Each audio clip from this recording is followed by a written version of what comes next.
Previously, we've talked about aerial photogrammetry, and the main way that we capture aerial photogrammetry these days is using UAVs. Though we can capture them from planes, like spy planes and things like that, UAVs tend to be our cost-effective measure of being able to capture these in many, many different environments. So UAVs, unmanned aerial vehicles, or UAS, unmanned aircraft systems, planes or drones or helicopters that we can pilot remotely. They're often designated as in a way called RPAS, a remotely piloted aerial system. Now, these can be piloted using a remote control, or they can be piloted using a series of waypoints that have been pre-programmed or programmed on the fly. Now, drones come in many different shapes and sizes, and so we'll talk about some of those and the relative challenges each of these face. Multi-rotor drones are the ones we're probably most familiar with these days, but that didn't always used to be the case. The most common would be our quad-rotor ones, but we have tri-rotor ones, or we then can go up to hex rotors or 8-rotor models if we've got maybe larger payloads we're trying to deal with, or improve stability, having some redundancy if one of those rotors dies. Now, these multi-rotor drones have come down significantly in price. They're quite stable platforms, typically with a small gyroscopically stabilized camera in a gimbal sort of interface on the bottom of them.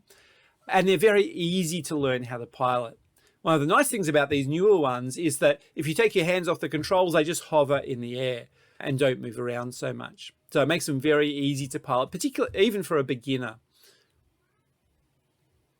And because of this, they're great for aerial surveillance and great for these sort of mapping applications. I mentioned for these sort of things, quadcopters are the most common ones, particularly if our payload's relatively small, like a small camera that we have on here. So in terms of advantages, well, there's lots of advantages around these multi-rotor applications. They're quite stable. They're very maneuverable. We can go side to side, up and down, forward, back. We can turn around the spot and we can just hover on the spot as well. We can actually get quite close to structures. And here's, I've been doing some surveying on some large water tanks where this drone was hovering about 1 meter away from this structure because we need to get right up close to look under the eaves of this structure and work out if there are any degradation occurring here.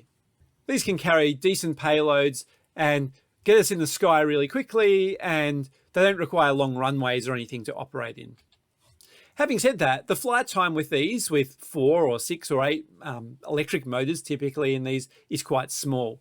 Typically pushing half an hour is about the best we'll get unless we have lots of batteries on there. Because here, we're basically doing a few things. We're controlling the drone and keeping it stable, but we're also fighting gravity to keep it in the air. If you turn your motors off, it'll just drop out of the air. Unlike a fixed-wing aircraft, whereas if you turn your engine off for a little bit, it'll actually glide. So we need a lot of power just to keep these in the air. Our next type is fixed-wing drones, which used to be a whole lot more popular, particularly before these multi-rotor drones became good. With the introduction of really inexpensive multi-rotor drones, aren't used quite as much.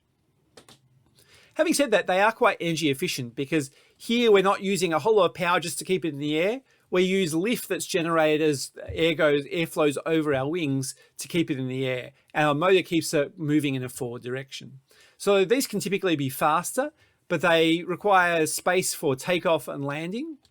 But they allow us to cover longer distances as well and map larger areas and have longer flight times. Flight times in the order of hours, particularly if we have a small petrol motor on them, for example. These can fly at high altitudes and they can carry larger payloads as well. Having said that, they can be quite expensive. Training is a lot hard to learn. I originally learnt on fixed-wing drones 20 odd years ago.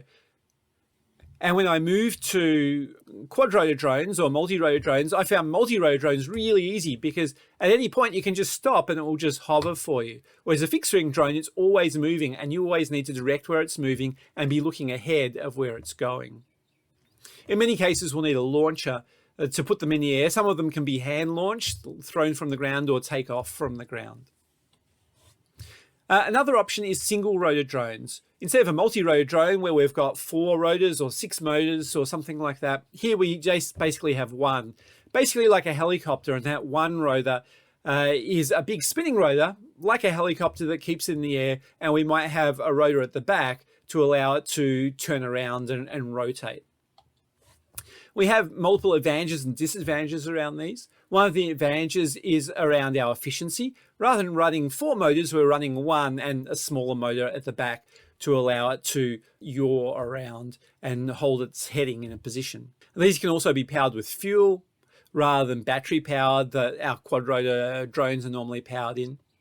But they're a lot harder to control and a fair bit more dangerous because these rotors are typically quite long and stick out beyond the footprint of the drone, and so we need to approach them with caution. They also have quite heavy and big rotors, so that if these rotors hit you, they're more likely to cause some damage, rather than if the rotors from a little quad rotor hit you. Well, I've accidentally put a finger in the path of one of these and it caused a little scar on there, but it didn't lop off my finger or cause any broken bones or anything like that. Another option is a fixed wing hybrid, where we kind of have a bit of the best of both worlds here. We have wings and we have a motor pushing the drone along, which allows it to be quite efficient as it flies long distances. But we also have basically a quad rotor or tri-rotor set up that has multiple rotors pointing straight up, which allows it to do vertical takeoff and landing and allows it to hover in a position. I'll include a video of some of the ways that these are being used in delivery services, but also being used for doing dropping deliveries, aerial deliveries from the sky. Now, this technology is a fairly new technology. The other ones have been around for quite some time now, but these hybrid technologies are a lot newer, and as a result, there aren't many different types of them available. Now, a few things to consider as we look at drones. One is flight time. Basically, the longer we can stay airborne, the faster we can complete a mission and the less battery changes that we need to perform. Next is our camera. Drone cameras have improved along with other digital cameras, and they're actually quite good these days. We also need to look at the conditions we're flying in. We don't want too much wind, because if we've got too much wind, we're fighting against the wind to actually fly, and we might get a bit of vibration and things induced into our drone platform. We also want to avoid rain because we've got sensitive electronics here which might get damaged by it. We've got other matters around transmission distance. Modern DJI drones can have transmission in the order of 10 kilometers or so. Portability is another one, like how big these things are. And some of the modern DJI drones, for example, fold up into quite a small little unit. And cost is another factor, that these drones can actually get quite expensive as we get larger drones with larger payloads in particular.